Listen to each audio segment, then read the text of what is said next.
Good morning students, मैं Ravi Kumar Prajapati self study में आज आपको पढ़ाने जा रहा हूँ क्लास 12 बिजनेस स्टडीज का chapter 4 planning.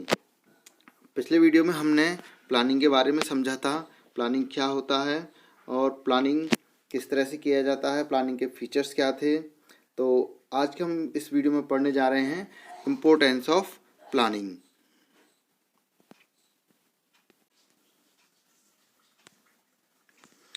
Importance of planning, planning की इम्पोर्टेंस क्या है किसी भी बिजनेस मैनेजमेंट के लिए, तो ज़रा समझते हैं कुछ पॉइंट्स के through. Planning provide direction, planning जो है किसी भी बिजनेस को डायरेक्शन प्रोवाइड कराता है।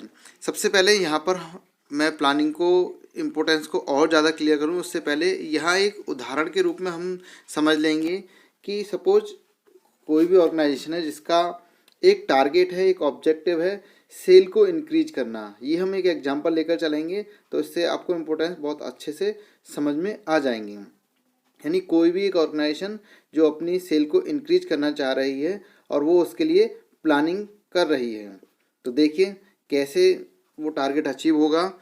प्लानिंग प्रोवाइड डायरेक्शन, अब प्लानिंग हमने किस पर्पज़ से किया है कि हमको अपनी सेल को इंक्रीज करना है। तो यानी प्लानिंग हमें एक गाइड करेगा, एक डायरेक्शन देगा कि सेल को इंक्रीज करना है। तो हमारा पूरा प्लानिंग का जो फोकस है वो सेल को बढ़ाने पर रहेगा। By stating the objectives in advance, क्योंकि हमने अपने टारगेट को एडवांस में सोचा हुआ है कि हमें भविष्य में फ्यूचर में क्या अचीव करना है, हमारा टारगेट क्या है। तो प्लानिंग द्वारा सारे जो एक्शन हैं वो एक ही डायरेक्शन में होंगे सेल को इंक्रीज करने के लिए। इसके अलावा प्लानिंग एंश्योर दैट गोल्स और objectives are clearly stated, planning करने से दूसरा जो सबसे बड़ा फ़ायदा होता है कि सभी लोगों को उनके गोल टारगेट एकदम क्लियर पता होते हैं, जिससे कि वो अपने एक्शंस को, अपने काम को उसी डायरेक्शन में करते हैं, जिससे कि हमारा टारगेट यानी संस्था का टारगेट पूरा हो जाए। Planning reduce the risk of uncertainty, जैसा कि बच्चों हमने थर्ड चैप्टर में पढ़ा था कि बिजनेस एनवायरनमेंट अनसर्टेन है, उसे पहचानना, उसे समझना बहुत टफ होता है। हम सभी जानते हैं कि एनवायरनमेंट को प्रोटेक्ट किया जा सकता है लेकिन देखा नहीं जा सकता कि भविष्य में एनवायरनमेंट कैसा रहेगा, इसका केवल अनुमान लगाया जा सकता है, ना कि 100% उसे फोरकास्ट किया जा सकता है। तो प्लानिंग केवल उसको समझकर हम भविष्य में क्या घटनाएं घट सकती हैं उसको समझकर आज एनालाइज करके हम अपने प्लान को अप्लाई करते हैं, हम प्लान बनाते हैं। तो इसका बेनिफिट केवल इतना है कि इससे भविष्य में जो भी अनिश्चित घटनाएं घटने वाली हैं, यानी हमने जो अनुमान लगाया उसके विपरीत अगर घटनाएं घटती हैं तो उसके लिए हम लोग पहले से ही तैयार हैं। हम उनको ख़त्म तो नहीं कर सकते लेकिन हम उन घटनाओं को पर कंट्रोल कर सकते हैं, उनको कम कर सकते हैं और बिजनेस को लॉस में ले जाने से हम बचा। भविष्य में जो भी घटनाएं घटने वाली हैं हम उनके रिगार्डिंग प्लानिंग पहले से ही तैयार कर सकते हैं। इसके लिए हमें पॉजिटिव और नेगेटिव दोनों ही पॉइंट्स पर विचार करना होता है। क्या हमारे बिजनेस के रिगार्डिंग पॉजिटिव घटनाएं घटेंगी या नेगेटिव घटनाएं होंगी, तो उसके लिए हमें पहले से ही प्लानिंग को इस तरीके से डिजाइन करना होता है कि हम दोनों ही सिचुएशन में अपने आप को बनाए रखें, मैनेज कर सकें। Planning reduces overlapping and wasteful activity, इसके अलावा प्लानिंग हमें एक चीज़ पर और फोकस करता है, क्योंकि हमने पेपर प्लान बनाया हुआ है, हमें फ्यूचर में क्या करना है वो नीट एंड क्लियर है हमारे माइंड में भी और पेपर पर भी। इससे क्या होगा, इससे ओवरलैपिंग और वेस्टफुल एक्टिविटियों से हम बच पाएंगे।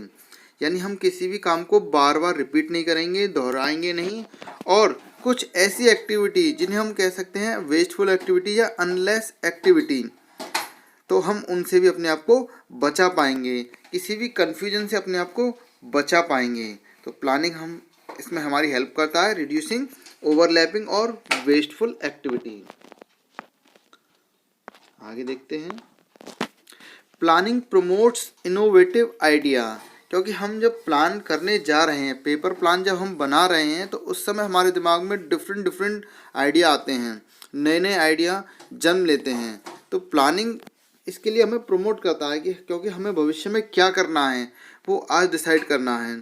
तो हमारे पास डिफरेंट आइडिया, नए नए आइडिया हमारे दिमाग में आ रहे हैं, हम उनको अप्लाई कर सकते हैं। तो प्लानिंग करते समय ही उन आइडियाज़ का यूज किया जा सकता है। आफ्टर प्लानिंग, अगर आपने एक बार प्लानिंग कर ली तो फिर इनोवेटिव आइडियाज़ काम नहीं करने वाले हैं, क्योंकि जो भी चेंज करना है हमें वो प्लान में ही करना है। एक बार प्लान कंप्लीट हो गया, जो भी हमने पेपर प्लान बनाया है, अगर हमने एक बार उसे कंप्लीट कर लिया तो जैसा कि हम जानते हैं टॉप लेवल के द्वारा प्लान बनाया जाता है, मिडिल लेवल और लोअर लेवल को उसे एग्जीक्यूट करना होता है। तो अगर एक बार प्लान डिजाइन हो गया तो उसमें चेंज करना इम्पॉसिबल हो जाता है। तो जितने भी आइडिया हैं वो पेपर प्लान करते समय ही हमारे दिमाग में आते हैं, इसीलिए कहते हैं प्लानिंग प्रमोट्स इनोवेटिव आइडिया। नए आइडिया को प्लानिंग जन्म देता है। A planning facilitates decision making. Planning हमारी डिसीजन मेकिंग क्षमता को बढ़ाता भी है और हमें डिसीजन लेने में सक्षम भी बनाता है, क्योंकि हम जब प्लानिंग कर रहे हैं, पेपर प्लान कर रहे हैं, तो हमने डिफरेंट एक्शंस को फाइंड आउट किया है। किसी भी काम को करने के हमारे पास एक से ज़्यादा तरीके हो सकते हैं। अब उनमें से कौन सा तरीका हमारे लिए बेस्ट रहेगा उसका सिलेक्शन करना ही कहलाता है डिसीजन मेकिंग। यानी हम अगर कोई भी काम, जैसे अभी फॉर एग्जांपल हमने लिया था कि सेल को हमें बढ़ाना है। अगर सेल को बढ़ाना है, ये हमारा टारगेट है, तो सेल को बढ़ाने के लिए हमारे पास बहुत सारे तरीके हो सकते हैं। हम अपने प्रोडक्ट की कॉस्ट को कम कर सकते हैं, हम कस्टमर को डिस्काउंट दे सकते हैं, हम और भी तरीके का ऑफ़र दे सकते हैं, गिफ्ट कूपन दे सकते हैं, लकी ड्रॉ दे सकते हैं। तो इस तरह के बहुत सारे ऑप्शन हम कस्टमर को दे सकते हैं। तो इनमें से कौन सा हमारे लिए बेस्ट रहेगा इसका सिलेक्शन करना ही कहलाता है डिसीजन मेकिंग। तो ये भी हमें पेपर प्लान करते समय करना है। इसके बाद आता है planning establish standards of controlling. Controlling क्या है, सबसे पहले ये समझना ज़रूरी है। फर्स्ट चैप्टर में हम कंट्रोलिंग की डेफिनेशन को समझ चुके हैं। कंट्रोलिंग क्या है, एक्चुअल परफॉर्मेंस और प्लान परफॉर्मेंस, यानी हमने पेपर प्लान पर जो सोचा था और एक्चुअल में जो घटना घटी, इसमें जो डिफरेंस आया है उसको पता लगाना ही कहलाता है कंट्रोलिंग। तो कंट्रोलिंग अगर प्लानिंग क्या करता है, स्टैंडर्ड्स बनाता है इस चीज़ के लिए।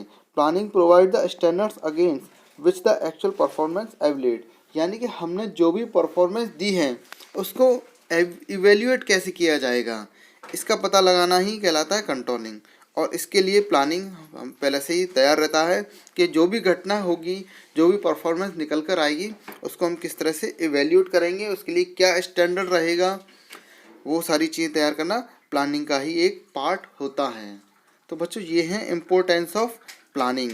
प्लानिंग बहुत ही ज़रूरी होती है किसी भी ऑर्गेनाइजेशन के लिए। प्लानिंग पर ही पूरा ऑर्गेनाइजेशन डिपेंड है, प्लानिंग पर ही other function of management depends हैं। अगर हमारी प्लानिंग बहुत अच्छी है, अगर हमने वेल प्लानिंग किया है, तो हमारे आगे के फंक्शंस भी बहुत ईजी होंगे और आसानी से उन्हें एग्जीक्यूट किया जाएगा।